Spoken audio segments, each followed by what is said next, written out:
এটা আমরা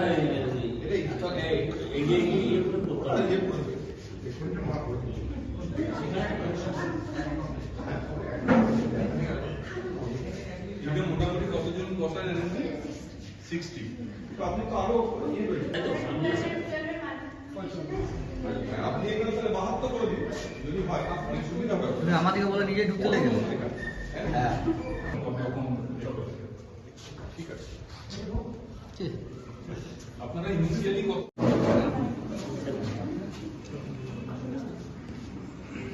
লঙে নিন, আমাকে বাদ দিও না, ভালো করে তো সাইডে আছে। সেক্রেটারি স্যার আছেন।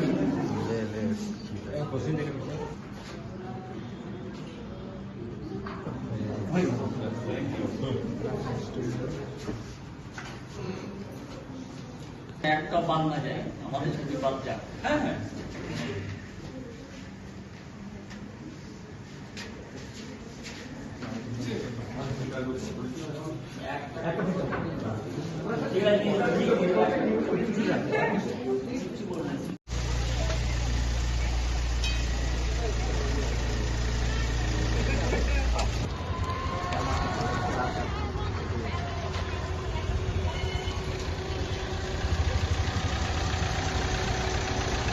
মোবাইলে ঢুকিয়ে দেন।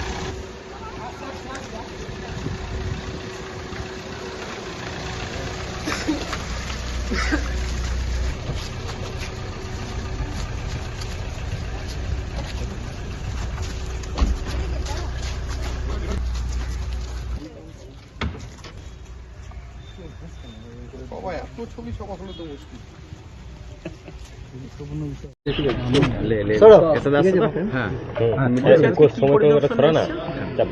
আমি পরিদর্শন সেভাবে না, আমাদের তো স্কুল সার্ভিস কমিশনের 1 এবং 8 মার্চ পরীক্ষা আছে, সেই ইয়েতেই কয়েকটা সেন্টার আর কি, যেগুলোতে আমাদের পরীক্ষা হবে বা আমাদের অ্যাডমিনিস্ট্রেশনের সঙ্গেও একবার বসার জন্য আমি শিউরি এসেছি।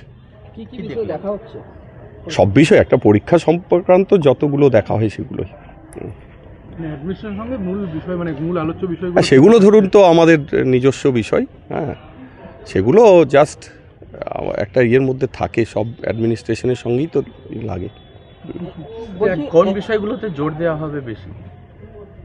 সব পরীক্ষার সংক্রান্ত, পরীক্ষা মানে ঠিকঠাক হওয়ার জন্য যতগুলো সমস্ত ডিপার্টমেন্ট যাতে ঠিকঠাক এই ইনভলভ থাকেন, সেই জন্যই। আবার কি পরীক্ষার্থী এবার পরীক্ষা, দেখুন পরীক্ষা আমাদের জোনে প্রায় 1.5 লাখের মতো আছে, ইস্টার্ন জোনে। বলছি 1 তারিখ থেকে মানে প্রতিটা জেলায় জেলায় সেন্ট্রাল ফোর্স আসার কথা, এবং তারা তো মূলত কোনো শিক্ষা প্রতিষ্ঠানেই থাকেন, মানে এটাই হয়। সেগুলো মিটে গেছে, সেগুলো মিটে গেছে, মানে যেগুলোতে সেন্টার হচ্ছে সেগুলো তো সেখানে ফোর্স থাকবে না, সেটা বলা হয়ে গেছে। কটা সেন্টার হচ্ছে এই জেলায়? বীরভূমে 87টা সেন্টার আছে, 87। বীরভূমের পরীক্ষার্থী সংখ্যাটা এই মোমেন্টে না, বীরভূমেরটা তাহলে দেখতে হবে একটু, বীরভূমে কত সেটা দেখতে হবে, সেটা এক্সাক্টটা দেখতে হবে। আচ্ছা, বলছি এর আগে টিচার রিক্রুটমেন্টের যে পরীক্ষা হলো সেখানে তো এখনো রিক্রুটমেন্টটা হয়নি, এবং সেটা নিয়ে এখনো চলছে তো। না সে তো চলছে, দেখুন চলছে, প্রসেস চলছে, কাউন্সিলিংও চলছে। যে tainted list group C group D বার করা যায়, তাদের ক্ষেত্রেও কি পদ্ধতি একই, মানে তারা একই সেম কি করা হয়? তারা যদি তাদের মধ্যে যদি ফর্ম ফিল আপ করে দেন বা মানে তাদের, দেখুন তাদেরও অ্যাডমিট জেনারেট হয়নি তাদের। ওকে, থ্যাংক ইউ।